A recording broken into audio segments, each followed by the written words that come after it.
My name's Alex. I'm 24, and I live in a tiny Brooklyn apartment. When my first roommate Jessica moved in with her boyfriend, I desperately needed someone new. I was scrolling through Craigslist at 11 p.m., trying to find someone normal. Then Ethan's message appeared. 25M, clean, quiet graphic designer. Need a room ASAP? His profile picture showed a guy with dark curly hair, glasses, and a flannel shirt. He looked normal, safe, but when he came to see the apartment, I forgot how to speak. When I opened the door, I saw he wasn't just normal. He was incredibly handsome, hey. You must be Alex. He extended his hand with a warm smile that made my stomach flip. I'm Ethan. Yeah, hi, Ethan. Yes, I'm Alex. You knew that because I just said, I'll show you the room. Very smooth, Alex. Real smooth. The apartment tour lasted maybe 10 minutes, but I'd made my decision in the first 30 seconds. Ethan could have any flaw, and I probably would have said yes. So, I asked, trying to sound casual, what do you think? I think it's perfect. He smiled again, and I noticed a small dimple in his left cheek. When can I move in? How about this weekend? Perfect.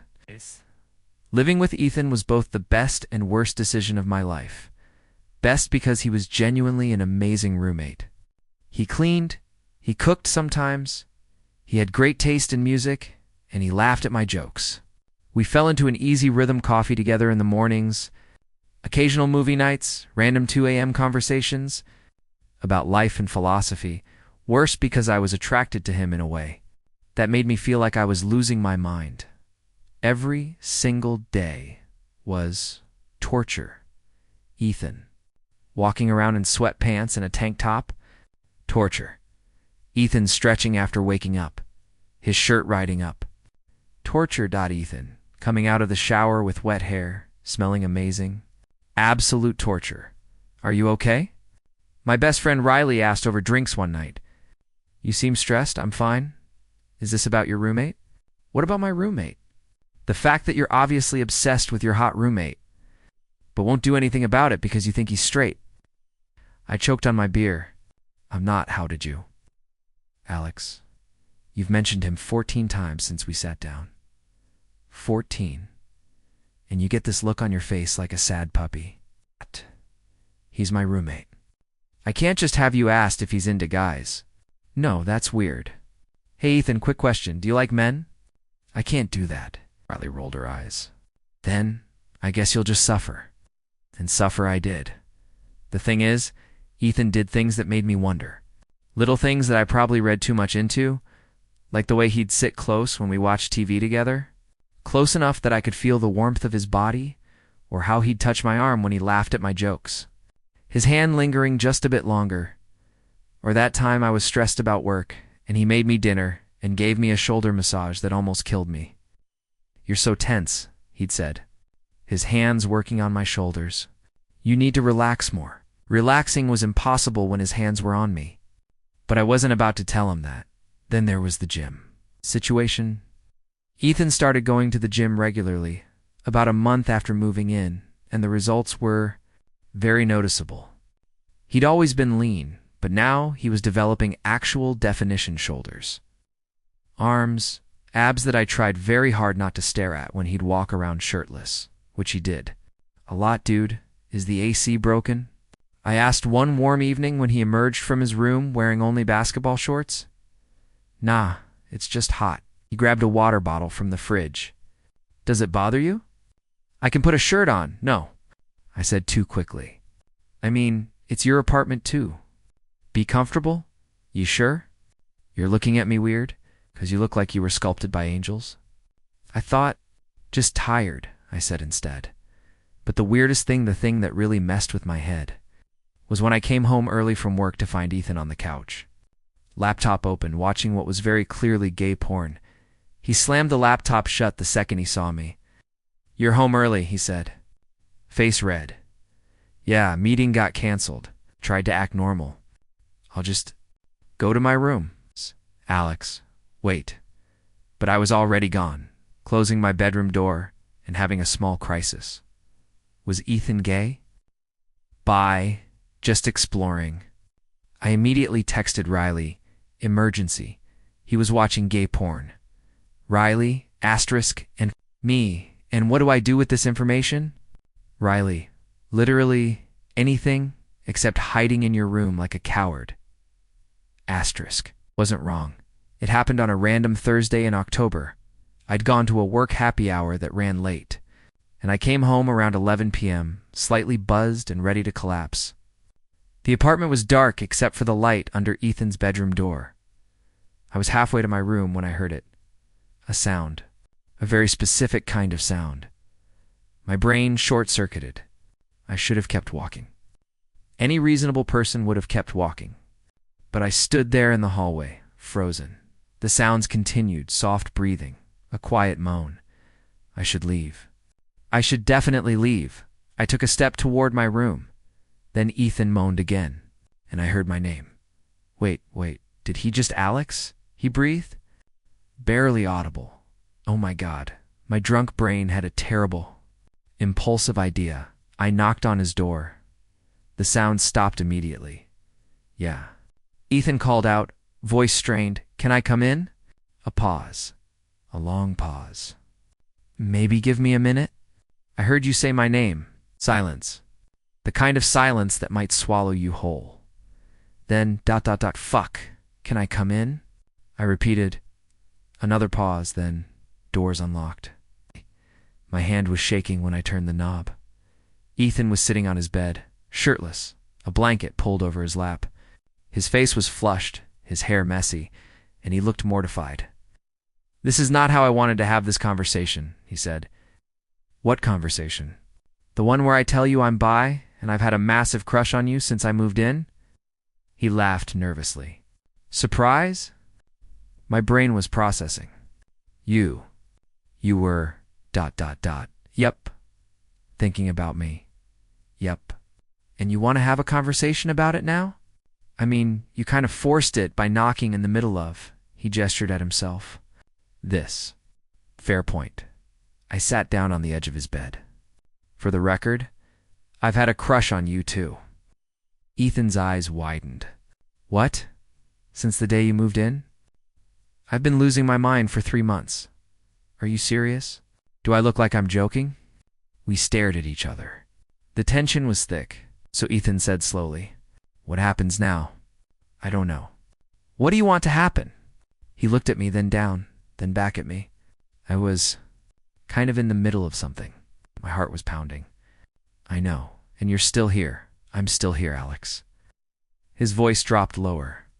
"If you stay, I'm not going to be able to just talk." This was it. The moment where I could leave and pretend this never happened? Or, what if I don't want to just talk? I said. Ethan's breath caught. "You need to be really sure. I heard you say my name." I moved closer. "Were you thinking about me?" "Yes." "What were you thinking about?" "Alex, tell me." He swallowed hard. "You really want to know?" "Yes." "I was thinking about you touching me. About what your hands would feel like." Paused. "I think about it a lot." I kissed him. I woke up to sunlight and the realization that I was in Ethan's bed, where we had...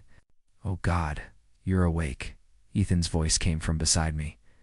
"I can hear you panicking." I turned to find him propped up on one elbow, watching me. "I'm not panicking." "Right. Your eye is twitching." "It's just a thing." "Uh-huh." He brushed hair off my forehead. "For what it's worth, I don't regret last night. Any of it. Even the part where I completely crossed boundaries, especially that part." He grinned. "Though maybe next time we should talk before instead of after." "Next time? Unless last night was a one-time thing." His confidence faltered. "Because if it was, I need to prepare for emotional devastation," and I kissed him to shut him up. "Not a one-time thing," I said. "Good," he pulled me closer. "Because I meant what I said. I've wanted this since I moved in. It's really sweet, and I don't know how to process it. Let's process it later. Right now, we need to discuss logistics."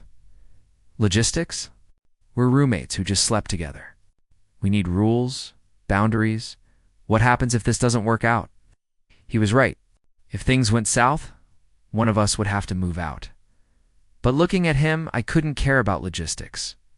How about one rule, I said. We're honest with each other. About feelings, about what we want, about if something isn't working. I can do that. Paused. So being honest? I want to take you on an actual date. Dinner, maybe a movie. The whole thing. We did it backwards, huh? Just a little, he laughed.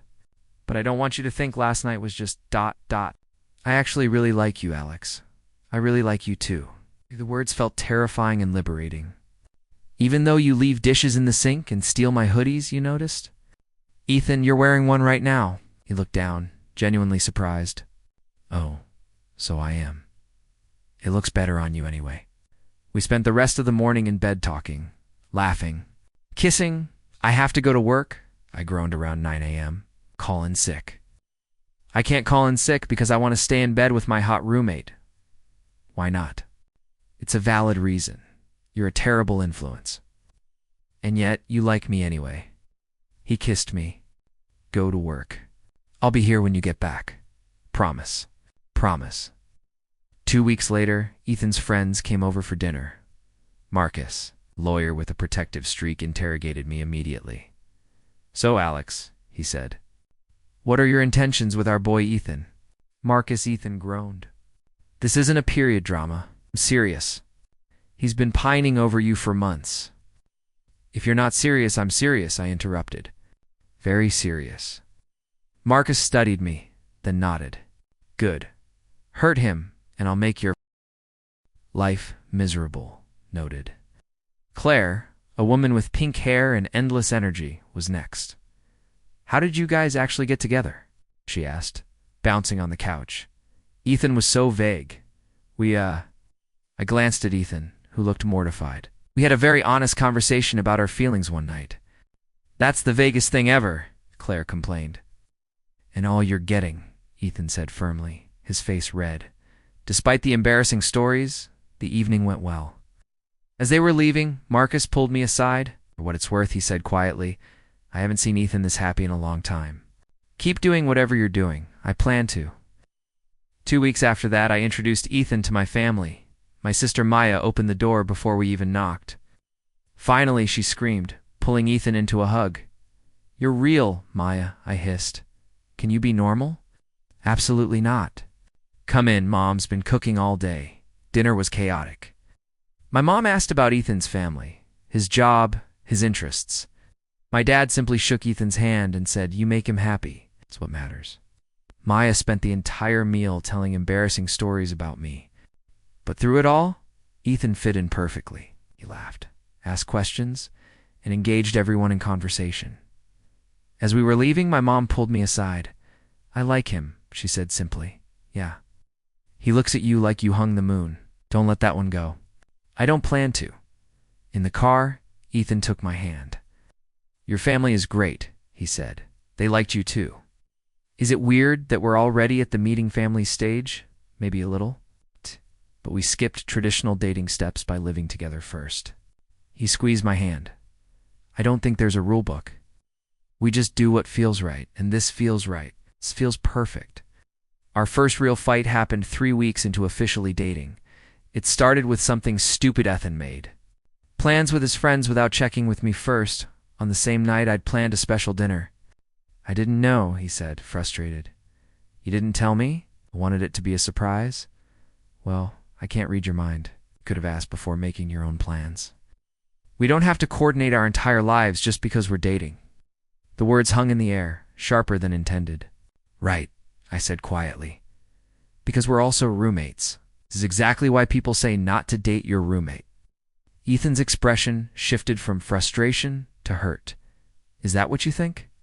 That this was a mistake? I don't know, maybe. So, what do you want? Break up. Move out. I didn't say that. Then what are you saying? He stood there, both too stubborn to back down. Finally, Ethan spoke quietly. I'm going to my room. We can talk when we've calmed down. He left, and I heard his door close, not slam, which somehow made it worse. I texted Riley. Asterisk had our first fight. This is a disaster. Riley, fights happen. You'll work it out, me. What if we don't? Riley. Then you'll deal with it. But that guy is crazy about you. One fight won't change that. Asterisk an hour later, there was a knock on my door. Can I come in? Ethan's voice was soft. Yeah. He came in, and I saw he'd been crying. My chest ached. I'm sorry, he said, sitting on my bed. You're right. I should have checked with you first. I need to be more considerate. I'm sorry, too. I overreacted. You're allowed to have your own life, but you wanted to do something special, and I messed it up. You didn't know? I should have known. Should pay more attention. He looked at me with red eyes. Alex, I don't want to lose this. Lose us. We're still figuring out how to balance everything, and I'm going to mess up sometimes. But I kissed him, cutting off his rambling. We're both going to mess up, I said. That's part of dating. What matters is that we talk about it, even when I'm being an idiot. Especially when you're being an idiot. I smiled. I signed up for the full Ethan experience. That includes occasional idiocy. I can cancel with my friends. No, don't. Go see them. We can do dinner tomorrow. I paused. Actually, why don't you invite them here? I'd like to meet them properly. Really? Really? They're important to you? And if we're doing this, really doing this, I want to know the people in your life. Ethan's face lit up. They're going to love you. He pulled me into a hug. I really like you. You know that? I really like you too. 6 months into our relationship, I woke up to find Ethan watching me. That's creepy, I mumbled. You snore? I do not. You absolutely do. It's cute.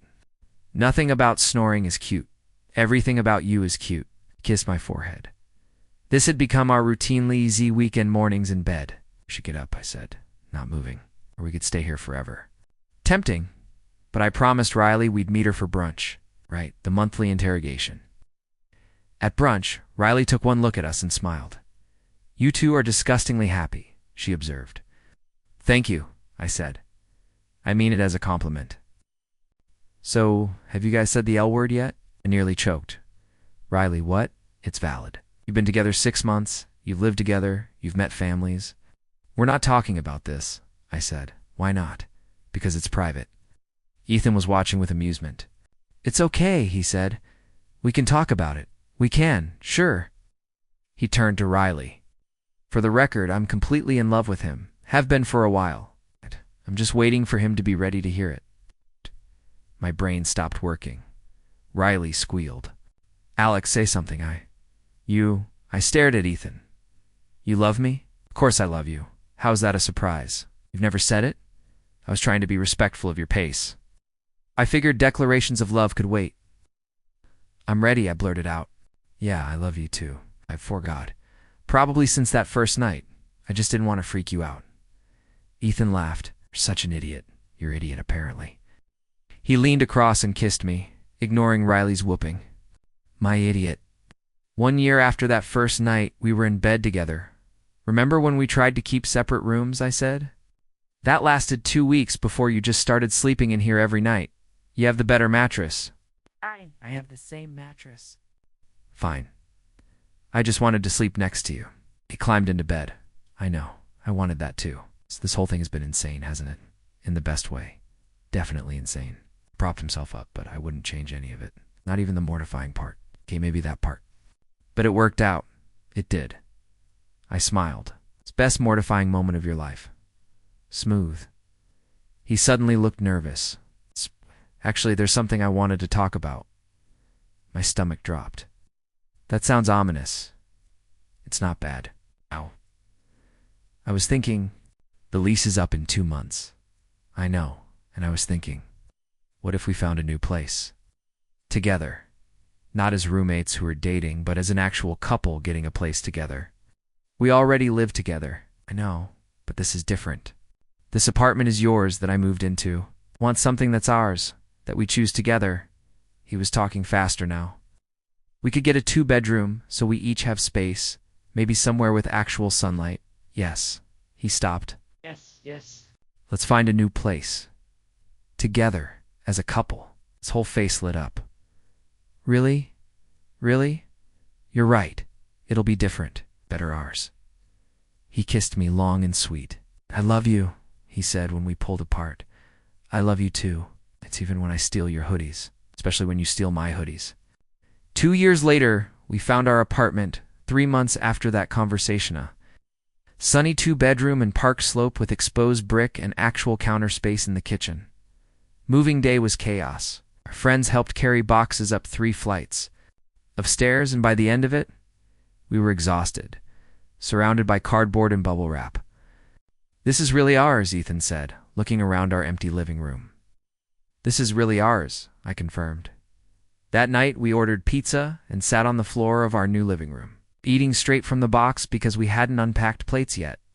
"Remember when you knocked on my door that night?" Ethan asked suddenly. "How could I forget? Most embarrassing moment of my life?" "Mine too?" He laughed. "But also the best." Yeah. Because if you hadn't knocked, I probably would have kept chickening out. Kept pretending I didn't feel what I felt. We might have wasted months more, or we might never have gotten together at all. Exactly. He set down his pizza and took my hand. "I know we did everything backwards, sex before dating, moving in before really knowing each other. But I wouldn't change a single thing, not even the part where you got caught watching porn." "Okay, maybe that part," he grinned. "But everything else? Perfect." I looked around our new apartment, our home, and at the man sitting across from me. The man who started as my roommate, became my best friend, and ended up being the love of my life. "You know what?" I said. "I wouldn't change anything either. Not even the part where I steal all your hoodies. Not even that." He leaned over and kissed me, pizza forgotten. "Welcome home," he whispered. "Welcome home," I whispered back. And it was home. Not because of the apartment or the neighborhood or the exposed brick walls, but because wherever Ethan was, that's where I belonged. We spent that first night in our new place the same way we'd spent so many nights before, tangled up together, talking about everything and nothing, making plans and promises and dreams for the future. Some people say you shouldn't live with someone before you really know them, that you shouldn't date your roommate, that doing things backwards is a recipe for disaster.